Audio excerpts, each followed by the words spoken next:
Greetings in the name of the Lord, and welcome or welcome back to my channel. I want to give some thoughts on a blog that I frequent, which I feel is very influential, and some of you are very much aware of it as well, and that's Celestial from the Master's Voice blog, the Master's Voice Prophecy blog, let me say it correctly. And she just put up a video the 10th and the 11th in the late hours, early hours of the night. One of which I really would like to touch on because it speaks more of what's going on as far as how people are receiving or not prophetic word. So I'm gonna play a snippet of that.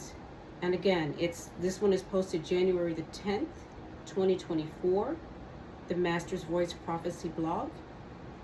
And then I'm going to give my thoughts on that, as well as some of the prophetic prophecies that she's given previously and where they all are in line, and some other thoughts about things that have been happening. Okay, let's see. To the nation of America, the Lord says, since you cannot receive the words of his prophecy, which is his own testimony, therefore the judgments will fall upon you like blows from an angry man. You shall be scattered to the four corners of the earth and displaced out of your homeland. You will not call America home anymore, and none shall remain in the homeland that you stole from the original owners. Because you have mocked my words, and because you have mocked my messengers, calling them false and causing them misery, which pierces me as much as it pierces them, I shall do to you what I did in the Old Testament.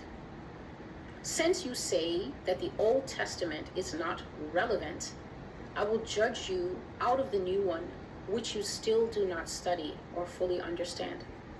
Babylon, you that kills the prophets, Babylon by name, the days of your reckoning are near, and not one jot or tittle written against you shall fail or fall to the ground. Now, she was speaking as far as the prophecy concerning the U.S. and other countries. If you watch the video, she speaks about other prophetic things. This is just a portion of it, and what God says, how people are receiving or not receiving the prophets of this time, and more specifically, Celestial. Now,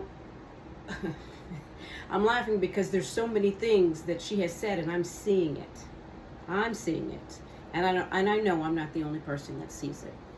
So I want to first talk about T.D. Jakes and that prophetic word. First of all, let's go back a little bit. In his household, and I've covered this previously on another video, is did T.D. Jakes kick God out of his own house? They have two sons, Sarita and T.D. Those are her children prior to Thomas Dexter. She had those children before she met him. She had twin boys. Jermaine is one of them, his twin brother, but they are both openly gay. They're both openly gay. Jermaine was arrested for exposing himself in what they call a cruise, part of a park, Keista Park in Dallas, which is one of the most populated gay areas in the U.S. nation. And he was arrested for not only exposing himself, but pleasuring himself.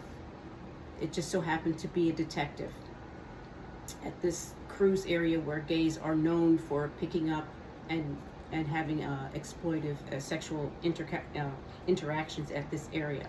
He was 29 years old at that time. 29. So he wasn't a kid. It wasn't like, I didn't know. He was 29 years old. Their daughter, Ruth, yes, she had a son at the age of 13. She got pregnant at 13. Cora, their other daughter, married a man, Richard Brandon Coleman. The two of them somehow or another adopted from a homeless woman who really didn't have that many options. They adopted two children from, I think it's two different mothers, but the daughter was molested by Cora's husband. He was charged and he was arrested, and he's serving time for that. All in the same household. The head of the household determines the way the rest of the household is going to go. Then we have T.D. Jakes, who has no problems with a man who's struggling with his sexuality sitting in his lap in public. Now, a straight man, normally, that would be grounds for putting hands on somebody. But he thought it was funny. You see these outward expressions of an acceptance of homosexuality,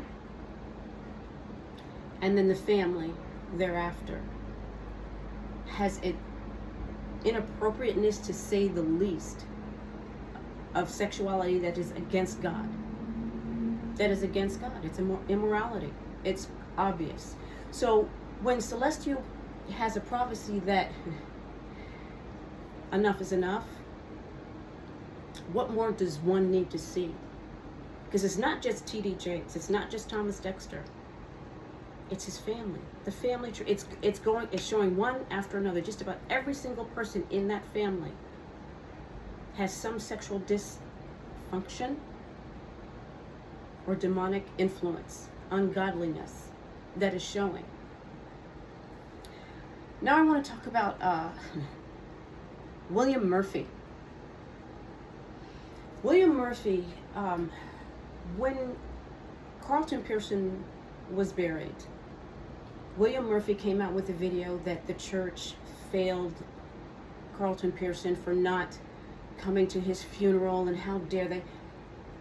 This is a man who is narcissistic, and I mean Murphy. He didn't say everything that he said about Carlton's funeral because he felt the church was failing Carlton. In my opinion, he was saying it because he's narcissistic and he's worried about his own funeral. So if all of these people are not coming to his funeral, and he's done all of this, who's going to come to my funeral? So let me make them feel guilty now to make sure that they're going to come to my funeral. He's trying to make a name for himself. And then he has the New Year's Eve, whatever you want to call that, but it's ungodly. It's an abomination. It is an abomination before God. I don't know if he's called, but he proclaims himself to be a pastor. And God says, separate, come out from the world. That was one of the most worldly New Year's Eve bringing ins that I've ever seen. I didn't see the whole thing. I didn't want to see the whole thing. It's enough. I saw enough. I saw enough. So he's not a man who's following what the Word of God says. He's worried about himself. He's worried about his legacy. He's not in the ministry because he's concerned about your souls. He's worried about him. He's worried about himself. Now, I also want to talk about how some of you who bash, just come right out and bash Celestial. Not just those who proclaim to be pastors or what have you. Life and death are in the power of the tongue. You have to think about the fact, how did God create this world? He created it with his words. So we, being in his likeness and in his image, have that same ability. Life and death are in the power of the tongue. You cannot say whatever you want to say on anybody's blog, DM, email, TikTok, whatever you want to say, and think it just evaporates into the atmosphere. That's okay. Every single person has a guardian angel. And I'm going to tell you right now, everybody's guardian angel is a snitch. Because they're going to go straight to God, and they're going to tell God exactly what you said. Now, some of you feel like you have the right to just drop it wherever you want to drop it, say whatever you want to say, you're angry about this, that, and the other, and this person's going to get it. God sees that. You're planting a seed. And it's going to come back on you. It's going to harvest in your life. You wonder why your life isn't going the way you want it to? You keep doing that. If you don't have, as I was raised, if you don't have anything nice to say, don't say anything at all. Now, there's a correction, yes, but don't just bash people because you don't agree with them. There's no respect for holiness. There's no respect for godliness. You need to determine whether this person is of God or not. If you do not know, if you don't have a determining factor at that point, close your mouth, open your eyes and your ears and your heart, and ask God to show you the truth. But you don't go bashing people because you're angry about this, or you're convicted, which is most of the cases. You're convicted and you want to cover your tracks. Let me, make sure like a little squirrel, just pat that down. Nobody's going to know a little nuts under there. And then up springs an oak tree. You don't have the right to do that. And you will pay a price for that. Because come to find out that Celestial is from God, and you bashed, you didn't receive, you didn't listen, that's on you. That's on you. Do yourself a favor. Close your mouth. Pay attention to what's going on. Because all these things that are happening under T.D. Jakes, what more do you need to say? Any man who stands at his pulpit and says, all I need to do is just, confess, I'm good. There comes a point when God will take his hand off of a person. I know you don't believe that because you weren't raised with this holiness, respectful mindset towards God. You think God is just this? No. He will smite you.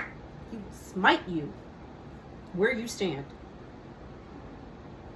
There doesn't seem to be a real reverential fear towards God. Any entity that has the determining factor, the last say as to whether you're going to heaven or hell, I think you should give a little more respect to. I think you should give a little more consideration to.